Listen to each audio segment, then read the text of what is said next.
Welcome to USA Stories channel. Enjoy watching. My name is Sophia.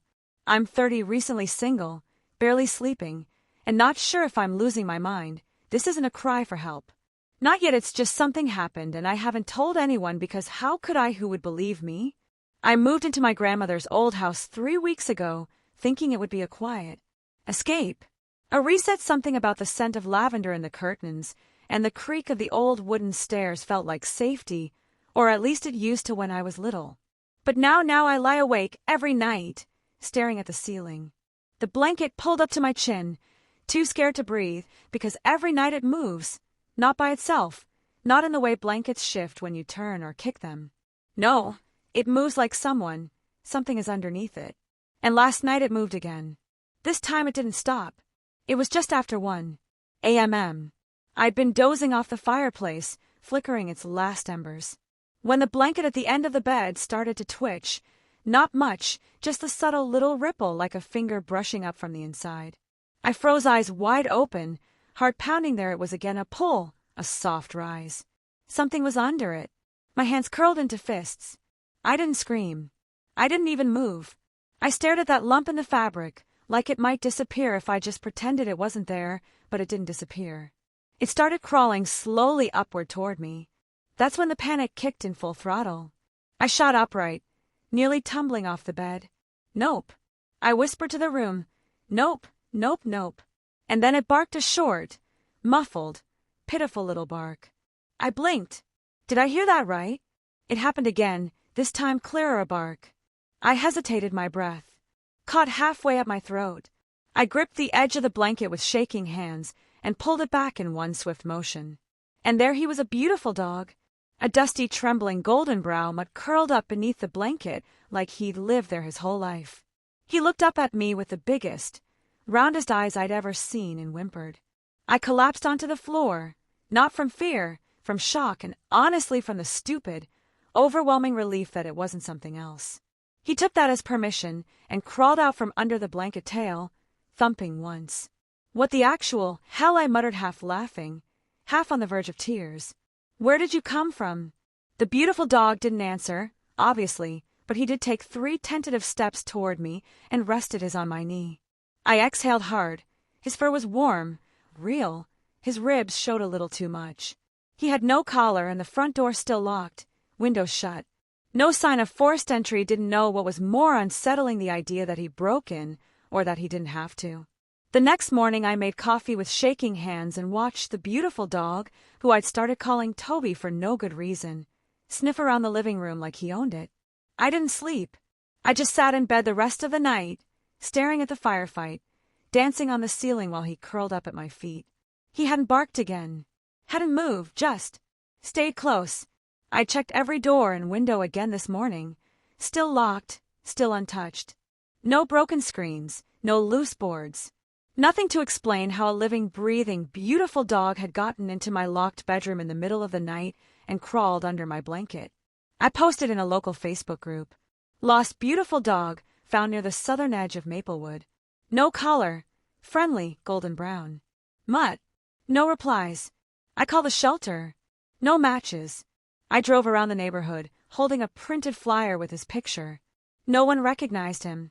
No one was looking for him. It was like he just appeared. That night, he followed me to bed again. I didn't invite him, but I didn't stop him either. He stood in the doorway, eyes glowing faintly in the hallway light, and waited until I lifted the blanket. Then he crawled in slowly, respectfully, and curled up near my feet. I watched him the whole time. Nothing moved. That wasn't him. Nothing pulled. No whisper of anything beneath the sheets. I fell asleep to the sound of his breathing, and for the first time in 3 weeks I slept through the night. 3 nights passed, each one easier than the last. Toby started to relax. He'd wag when I came downstairs. He'd lean his weight against me when I sat on the porch swing. He didn't bark, didn't chew, didn't scratch at the doors.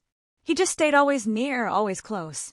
It was like he'd picked me, and part of me, God help me, started to feel like maybe Grandma may had sent him, like maybe he was here for a reason, a watcher, a protector until the blanket moved again, and this time he wasn't on the bed. It was past midnight. I'd left Toby downstairs, asleep by the fireplace. He liked the heat, I think curled so tightly that he barely looked real. See asterisk asterisk asterisk T rising and falling in a steady rhythm. I was halfway to sleep myself when I felt it a pull at the end of the bed, just like before. No sound, no warning, just a slow, deliberate movement under the blanket. My throat tightened. I reached for the lamp, but the ball blew with a pop before I could touch it. Darkness swallowed the room, and the blanket kept moving. Toby wasn't there this. Wasn't him. I didn't move, I couldn't. The weight slid upward, inch by inch. It reached my legs, paused. I held my breath, so long I thought I might pass out then. Footsteps, soft ones. Toby. I could barely see him in the doorway. Silhouetted by the hallway light, he growled. Not loud, not aggressive, low, steady, protective. He stepped forward. The blanket stopped moving. I fumbled for my phone, turned on the flashlight, and in that beam of pale light, I saw it nothing. No lump, no figure, just the smooth, still blanket. Toby leapt onto the bed in one silent motion and pressed his body against me. The blanket didn't move again. That was last night today. I didn't leave the house. Toby wouldn't let me out of his sight. I tried to make a vet appointment, but my phone froze. Halfway through the call. I tried to call my sister, but the screen stayed black, and tonight. Toby's lying next to me, his ears twitch. Every time the wind hits the window, he hasn't slept. Neither have I, but I'm writing this down now because someone needs to know something is here. It started with the blanket, and I don't think it's done. I barely slept, not because I didn't want to, but because something inside me wouldn't allow it. It was like my body knew something I didn't like. It was holding vigil for something or someone. Toby stayed beside me all night, eyes open, unmoving. Every now and then, his ears would twitch toward the corners of the room, the shadows, the hallway, as if he was listening for something I couldn't hear, and me, I just lay there, staring at the ceiling, pretending I didn't feel the cold breath against my ankle. Morning came gray and silent. No birds, no breeze. The windows were still sealed tight. I stood in the kitchen, staring at my reflection in the dark screen of the microwave. My eyes looked sunken, my lips pale, the kind of tired that sits in your bones. Toby padded into the room behind me. No tail wag, just a slow approach and a nudge to my knee. I know, I whispered, crouching beside him, something's wrong. He leaned his head into my C****** T and let out a long, low exhale. I swear it sounded like worry. I gave him some toast and sat by the fire with my coffee, growing cold in my hands. That's when I noticed the scratches. They weren't deep, just faint. Little grooves on the inside of the front door. 3 parallel lines, not quite claw marks, not quite human either. I stared at them, unmoving. I hadn't seen them yesterday. I was sure of it. I would have noticed. They were right above the baseboard, just where a hand or paw might reach if it was trying to get out. Toby growled again, low, quiet, his eyes fixed on the door. What is it? I asked. But he didn't move. He just watched like he remembered. Something I didn't. I spent the rest of the day avoiding the bedroom. It felt ridiculous, like I was giving it power by being afraid. But the thought of lying in that bed again under that blanket, it made my skin crawl. Instead, I busied myself, cleaned the pantry, organized the books, pulled old sheets off the furniture in the guest room, trying to make it livable. That's when I found the old wooden C***** T tucked under the bed. Dusty, locked. I recognized it instantly. Grandma Moss never touched the C**** T as kids. We weren't allowed near it. I used to think it held treasure or secrets or her old knitting patterns, which she guarded more fiercely than gold. But now it looked like it was waiting for me. I reached for it. My hand shook. Toby let out a small WHI behind me. You okay? I asked. He didn't move, just watched. I touched the metal latch. It clicked open. No key, no resistance, just open. Inside there were photographs, dozens of them, all black and white, all old. Some cracked around the edges. Most of them show the house back when it was new, but one photo made my heart stop. It was of a little girl, maybe 7, standing in the very bedroom I sleep in. Now she wasn't smiling, and under the blanket on the bed something was moving. It was subtle, barely a blur in the fabric, but unmistakable. A shape, a hand. I dropped the photo. Toby barked short and sharp. The lights flickered, and for a moment the whole house felt like it held. Its breath didn't sleep in the bedroom that night. I dragged the mattress into the living room and set it near the fireplace, lit every candle I could find, left the lights on. Toby stayed close, but he kept staring down the hallway. Every few minutes he'd growl, just a little, like something was brushing against the edges of his sense of safety. I tried to ignore, tried to focus on the warmth of the fire, the steady rhythm of Toby's breathing, the hum of the fridge. But then it happened again. The blanket moved only this time. It wasn't even on the bed. It was on me. I watched it rise like something invisible was pushing up from underneath. Toby leapt forward, teeth bared, barking wildly. I screamed. The blanket dropped flat, and the light bulb above me shattered. I ran. Toby chased after me, barking as if he was trying to herd me away from something I couldn't see. We ended up on the porch barefoot, breathless, heart hammering against my ribs. The cold night air felt like needles in my lungs. Inside the house, everything was quiet again, but I didn't trust it. We stayed outside for hours. I wrapped myself in a towel from the laundry basket and sat on the porch swing while Toby lay at my feet. Alert, I stared at the sky searching for stars, but even they felt distant, hidden. Gone at sunrise, I stepped back inside. The house was unchanged. No mess, no broken glass, no sign of struggle. The blanket was folded neatly at the foot of the mattress. I dragged into the living room. I didn't fold it, and I didn't go back to sleep. That afternoon, I called the town library and asked if they had records on the house. The man on the phone sounded confused. That old place, he said. The McAllister house, McAllister. I echoed, no. This was my grandmother's. May Reynolds. He replied, right, she bought it after the McAllisters. After the incident, my stomach flipped. What incident? There was a long pause. Then you should come in. I did, and what I found chilled me more than any cold draft in the house ever could. The McAllisters were the original owners, moved in during the 1940s. Had one daughter, Luna, age 7. In 1952, Luna was reported missing, vanished from her bed during the night. No signs of forced entry, no witnesses. The blanket had been pulled up to her chin when her parents found the empty bed. No body was ever found, no clues, just a cold bed and a moving blanket. I stared at the photo I'd found in May's C********T, the girl, the blur, the shape. It was Luna. The librarian handed me another article, a quote from May herself years later. I never used that room. Not after the first winter. I kept the door shut and the windows locked, but sometimes I'd wake up to find the blanket moved. I drove home slowly. Toby sat in the passenger seat, staring straight ahead like he knew what I had learned. I didn't say a word the whole drive. What was I supposed to say? That I think there's something in my house, that it hides under blankets, that it watches, that it waits. That night I burned the old blanket, took it to the fire pit in the backyard and set it alight. Toby watched from a distance. The flames reached high, but they made no sound, no crackle, no smoke, just heat and ash. When it was over, I buried the pieces in the garden, and for a moment I thought it might be done. But when I came inside, Toby stopped in the hallway and growled at the bedroom door because somehow the blanket was back on the bed, folded. Perfect, waiting. I didn't scream. I wanted to when I saw the blanket neatly folded at the foot of the bed I hadn't touched in days, the same blanket I'd watched burn into ash only hours before. Something inside me shattered, but I didn't scream. Instead, I stared at it, frozen, unblinking, waiting for it to move again. Toby stood beside me, stiff as stone.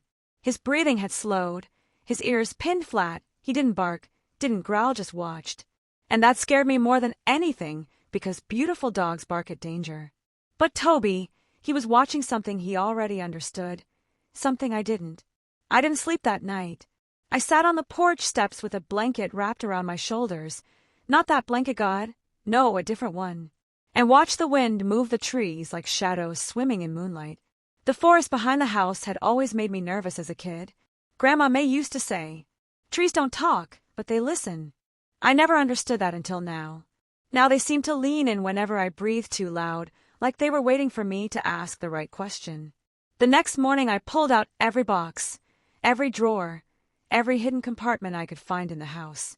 There had to be something, anything that May left behind, a letter, a journal, a warning. What I found was buried in the old wardrobe behind her sewing table. A shoebox, dusty, sealed with tape that had long since crumbled.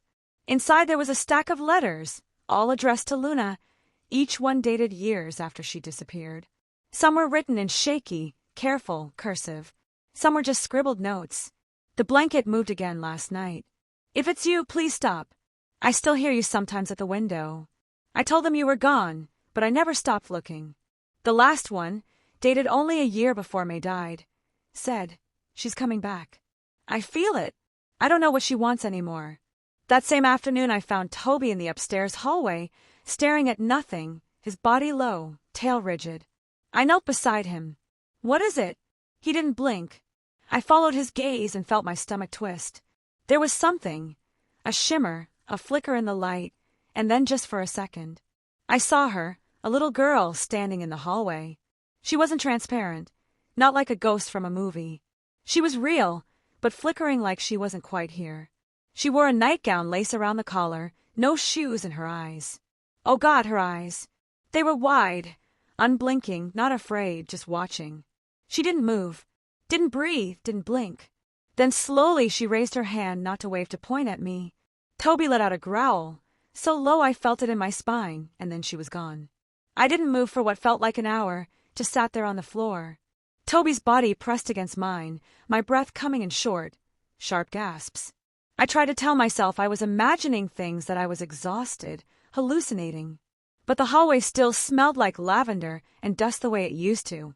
When May opened that cabinet to get her old photo albums, and something in the air felt used, like someone had been there, like someone had passed through.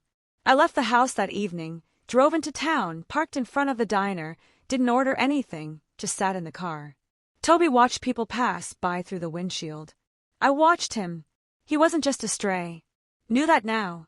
Be how he always looked toward the room before the cold came, how he always placed himself between me and whatever it was. I leaned my head back, closed my eyes, and asked myself the question I'd been too afraid to say out loud. What if the house isn't haunted? What if I am? When we got back, the house was dark. The porch light, which I'd left on, had burned out. The hallway smelled like damp soil, like something had been growing. I opened the front door slowly. Toby went in. First, the living room was empty, the fireplace cold, but that blanket was no longer on the bed.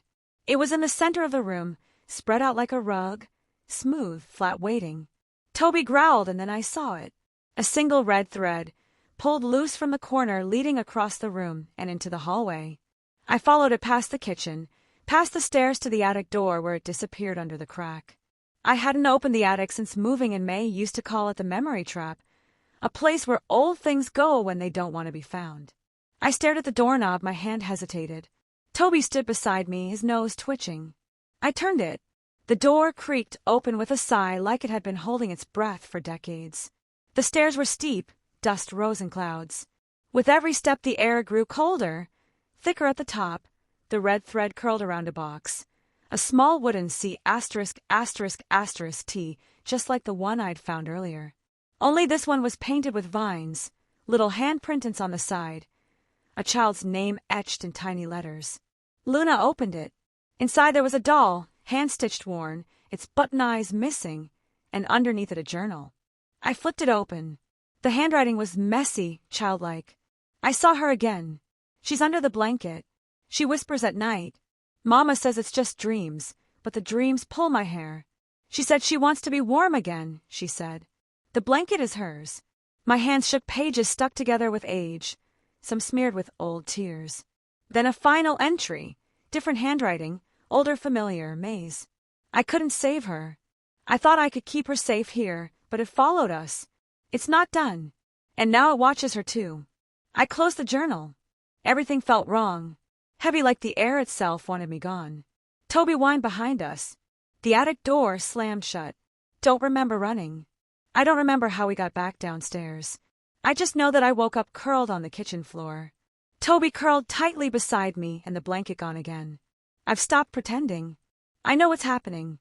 The truth is I don't. I don't know why Luna disappeared. I don't know what May was trying to protect her from. I don't know why it's still here, but I do know one thing, whatever it is. It doesn't want me to leave. It's watching, waiting, and now it's moving faster. I feel it every time I breathe. Toby does. He won't leave my side anymore to eat sleep. only watches the door every night like he's waiting for something or someone to come through. The sound woke me up. I hadn't meant to fall asleep. Not there. Not on the cold living room floor, with my back against the wall, and Toby curled tightly against my side. But at some point during the endless hours of silence and flickering candlelight, exhaustion finally took me, and then I heard it. The whisper my name. Sophia. Drawn out. Soft, not human, not quite. My eyes flew open. The fire had gone out. Shadows moved like water across the walls. Toby was already awake, staring at the hallway with his whole body rigid. Forward, breath shallow. He heard it too. Did you? I started to whisper. Before I could finish, the sound came again. Sophia. Closer, coming from the bedroom. I stood up slowly, legs trembling, heart thundering against my ribs. I didn't want to go. Everything in me screamed run. But something else pulled me forward. Some strange, terrible, knowing that if I didn't look now, if I didn't see it, it would never stop. Toby walked in front of me silent as a shadow, his paws making no sound against the wooden floor. The hallway was cold, so much colder than it had ever been, the kind of cold that gets inside your bones and squeezes. And then there it was the E, blanket back on the bed, not folded, not waiting occupied. There was a shape under it, clear, human-sized. Still, I didn't breathe, I couldn't.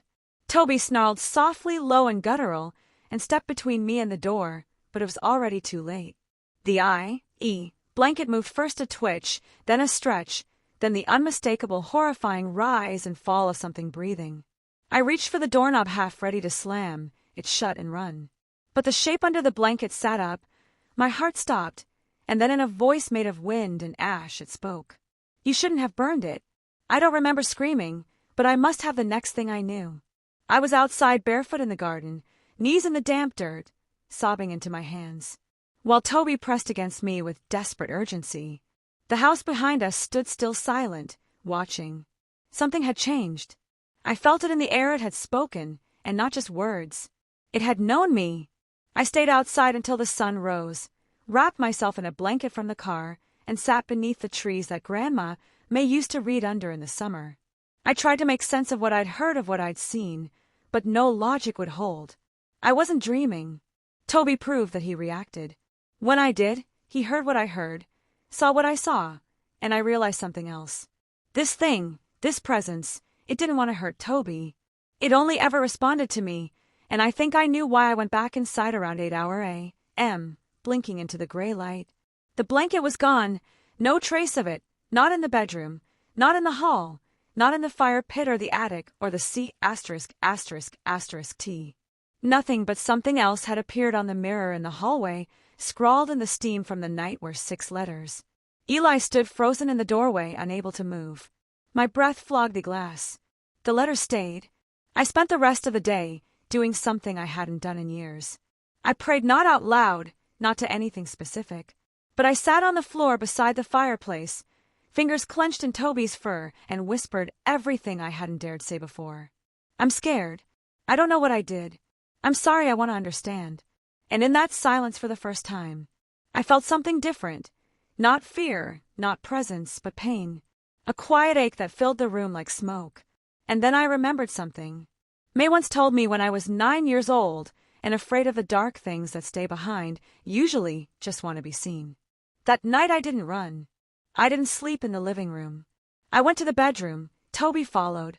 The bed was bare, no blanket, no shape, just cool sheets and too many shadows. I sat on the edge of the bed, heart pounding, waiting. Minutes passed, then an hour's stillness, silence, and then just when I thought I might finally fall asleep, I heard it again, but not a whisper this time, a cry, a child's cry from under the bed. I dropped to my knees. Toby growled low, placing his paw over my hand as if to stop me. But I looked anyway, nothing, just dark, empty. Then movement, a corner of the floorboard, trembled not from wind, not from footsteps.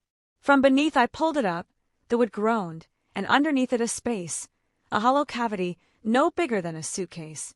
Inside a second blanket identical to the first, and on top of it a photograph of me at age 7 lying in this very bed, fast asleep, and beside me a blur not quite visible, but there watching. My throat went dry, my skin turned ice cold.